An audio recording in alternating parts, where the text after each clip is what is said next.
जय हिंद दोस्तों। हम भोजन को चाहे लेट कर खाएं, बैठ कर खाएं या उल्टे होकर खाएं तो भी भोजन हमारे पेट में ही जाएगा। इसके लिए ऐसा होता क्यों है?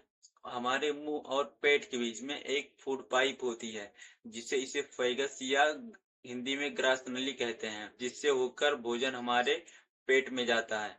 हम मुंह से भोजन लेते हैं और इसे फूड पाइप के होते हुए भोजन हमारे पेट में जाता है। बेसिकली इसी फूड पाइप यानी इसोफेगस में एक प्रोसेस होता है जिसे पेरिस्टालसिस प्रोसेस कहते हैं, जिसके कारण भोजन मुंह से होते हुए पेट में जाता है। बेसिकली पेरिस्टालसिस प्रोसेस को समझाने के लिए इन्हें पॉलीथीन और एक प्याज लाया है। इस पॉलीथीन को आप फूड पाइप समझेंगे यानी इसे फेगस समझेंगे, और इस प्याज को आप फूड समझ लेंगे। जब हम भोजन को खाएंगे तो वह इसी फूड पाइप में जाएगा। अब इसी फूड पाइप में होगा पेरिस्टालसिस प्रोसेस।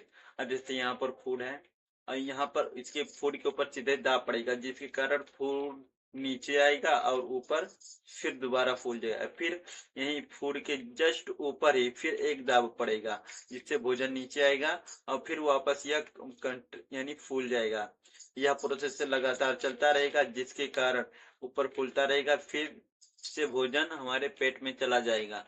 इसी प्रोसेस को हम पेरिस्टालसिस प्रोसेस कहते हैं। आखिर जब हम भोजन खा लेते हैं तो हम कहीं अचानक से कहीं उल्टे हो जाते हैं, तो वह भोजन हमारे पेट से वापस क्यों नहीं गिरता?